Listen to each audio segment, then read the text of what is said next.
In this video, you are going to discover the 6 useless worries you must let go of in old age. In other, they enjoy a peaceful and happy life. And let me just say this up front. It's shocking how many seniors spend their precious years weighed down by thoughts that do nothing but steal their joy and even their health. You've lived through decades of experience, survived struggles, raised families, worked hard, sacrificed. So why is it that now, when you should be enjoying the freedom and fulfillment of your later years, you're still carrying these mental burdens? These invisible worries, these fears that creep in at night and whisper lies about who you are, what you're worth, and what's still possible for you. And here's the worst part. You're not alone. These thoughts are so common they've been passed down like bad habits, generation after generation. But that doesn't make them true, and it definitely doesn't mean you have to believe them. Let's be clear, this is not your fault. We were never taught how to mentally prepare for aging. We were warned about gray hair, sore knees, and back pain, but no one told us how dangerous it is to hold on to regrets, guilt, shame, and fear long after they've served any purpose. But today, that changes. Because in the next few minutes, you're going to discover 6 of the most common and most destructive thoughts that seniors like you often carry into their later years. Thoughts that quietly damage your health, your happiness, and your quality of life. And more importantly, you'll learn how to let them go. How to replace them with powerful, peaceful, life-giving truths that can literally change how you feel in your body, how you move through each day, and how much joy you allow yourself to experience. You deserve a life of ease. You deserve rest from the mental weight you've been carrying. If worry can make you sick, then peace can help you heal. And it starts right here. Let's begin with the first and perhaps the most dangerous worry that far too many seniors carry. Number 1, I'm too old to change. Now, that may sound harmless, but make no mistake, this single belief has crushed more potential, stolen more joy, and sabotaged more health than most chronic conditions ever could. Because when you believe that you're too old to change, you stop trying. You stop learning. You stop reaching. And that's when life begins to shrink. This belief kills motivation. It whispers, "What's the point?" When you think about starting a new routine, it says, "You won't stick with it when you consider eating healthier or exercising." And worst of all, it convinces you that discomfort is more dangerous than decay. But science tells us something completely different. Your brain, it's still growing. Even in your 60s, 70s, 80s, and beyond, your brain has what's called neuroplasticity, the ability to form new connections, rewire old habits, and even repair damage caused by years of unhealthy patterns. Your body, it still responds to healthy movement, clean nutrition, and better sleep. In fact, some studies show that people who begin exercising later in life can reverse certain signs of aging, including bone density, muscle strength, and even cognitive decline. Change is not just possible, it's natural, when you allow it. Let me tell you about Evelyn. Evelyn was 73 when she finally decided to stop living, a decade believing that her best years were behind her. She had chronic back pain, borderline diabetes, and was grieving the loss of her husband. She sat most days, rarely left the house, and felt invisible. One day, her granddaughter said to her, "Grandma, you used to laugh so much. Where did that grandma go?" That question broke something open inside her. So Evelyn started small. She began by walking 5 minutes, then 10, then 20. She swapped her nightly soda for a glass of water with lemon. She joined a local Tai Chi group for seniors. She journaled once a week. She even started learning how to use a tablet so she could FaceTime her family. And here's what happened. Her pain decreased, her sleep improved, her blood sugar normalized. And that laughter, it came back, all from tiny, consistent changes done at 73. The voice says, "You're too old to change. I want you to respond with this truth. My body and brain are still adaptable. Small changes now equals big rewards." Because the truth is, age isn't what stops us. Doubt is. And the only thing you're too old for is giving up on yourself. Before we move on to the next worry, make sure to subscribe to our channel. By subscribing, you'll get more helpful tips and easy-to-follow advice on how to live and enjoy a peaceful, happy, and healthy life. Don't miss out it. that subscribe button now. The second worry many seniors carry in silence is this: I don't want to be a burden. It sounds noble, selfless even, but behind that worry is something deeper. A fear of being forgotten, a fear of being too much, a fear that needing help somehow makes you less worthy of love. And that fear, it's heartbreaking, because what it really does is isolate you. It convinces you to suffer in silence, to avoid asking for help, to pretend you're fine when you're not. It keeps you from reaching out when you're lonely, from calling your son when you need something, from telling your doctor the full truth because you don't want to make a fuss. But here's the truth. You were never meant to do this life alone. Human beings are wired for connection. And accepting help, whether it's from a friend, a family member, or a professional, doesn't make you weak. It makes you wise. It builds community. It strengthens relationships. It opens doors to deeper conversations, shared memories, and mutual care. There's this idea in society, especially for older adults, that independence is the goal, that you should handle it all by yourself. But in reality, it's interdependence that keeps people thriving. Let me say that again. Interdependence creates thriving. You help others. They help you. That's how communities survive, and, more importantly, how they flourish. So instead of thinking, I don't want to be a burden, say this: accepting help creates stronger relationships and community. And here's a simple step to start.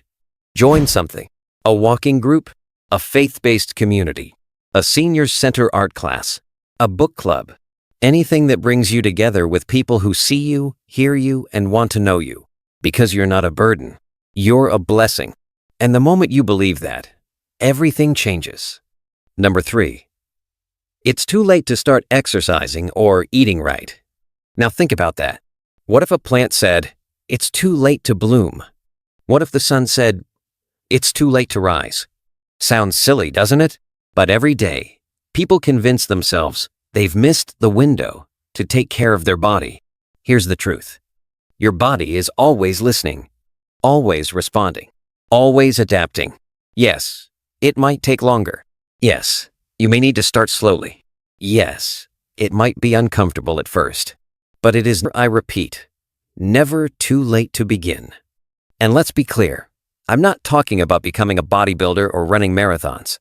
I'm talking about walking a little more each day, stretching in the morning, choosing foods that reduce inflammation instead of fueling it. Movement and nutrition don't have an expiration date. They are tools, and you can pick them up anytime. Here's a basic truth you can carry with you. Start where you are, not where you used to be, not where you wish you were, just where you are. Walk around your living room during commercials. Do gentle stretches before bed. Swap processed snacks for something colorful and fresh. Drink more water. Add a handful of leafy greens to your plate. Little changes, big difference. Studies have shown that seniors in their 80s and 90s who began light physical activity saw improvements in balance, mood, sleep, mental clarity, overall lifespan. That's the power of movement and nutrition. Not perfection, just intention. So don't say it's too late. Say this instead. Movement and nutrition still work, even if I'm 85. And that belief, it could add years to your life. But more importantly, it could add life to your years. Worry that quietly erodes the spirit. Number 4. Nobody cares what I think or feel. This one hurts because it speaks to something fundamental: the need to feel seen, heard, valued. You've lived a life. You've been through decades of change, sacrifice, joy, and pain. You've built families, careers, relationships. You've survived things most people wouldn't understand. And yet, in the quiet moments, you may wonder, does anyone still care what I have to say? Does anyone see me? Do I matter in the world anymore? Let's pause right here. If you've ever had those thoughts, let me tell you something. Your feelings are valid. Loneliness is real. And feeling overlooked is painful. But just because you feel invisible doesn't mean you are invisible. Just because some people may not listen doesn't mean your voice has lost its power. Your experiences, your wisdom, your memories, they matter. They are needed. And more people would listen if you shared them? What if the world is still waiting to hear from you? What if there's a teenager out there who needs your story? What if your journey, your pain, your recovery, your resilience could help someone else find their way? But they'll never know unless you speak. You are not here just to watch life happen.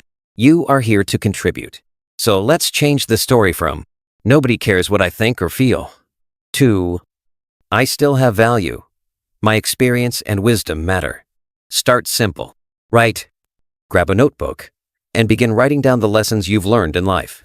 What you wish someone had told you at 20, 30, or 40. Mentor. Offer to speak to younger people at church, in community centers, or even online. Join.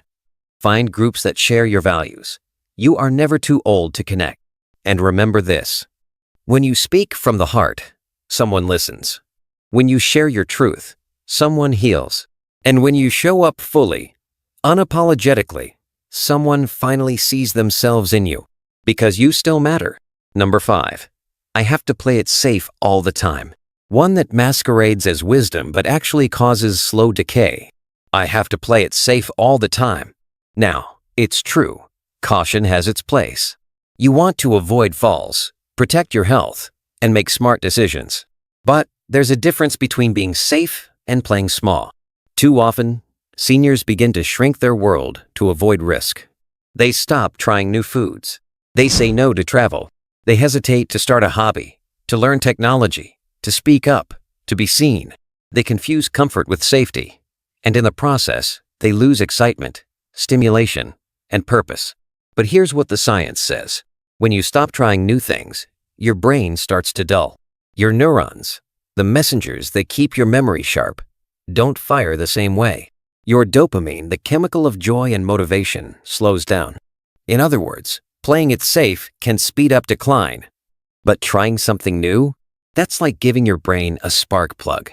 Whether it's learning a dance, attending a pottery class, picking up the guitar, speaking on a panel, or even, yes, dating again, new experiences breathe life into your soul.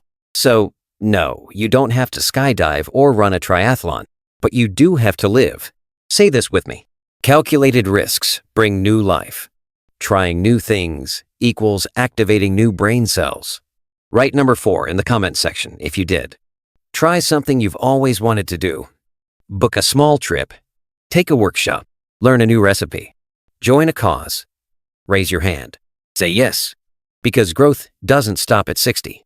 Curiosity doesn't expire at 70. Joy doesn't retire at 80. You are still becoming, and that means stepping out of the shell of safety and back into the light of bold, beautiful living. Finally, we reach the last and perhaps most haunting worry. My best years are behind me. This one is like a slow leak in the soul. It doesn't come loudly.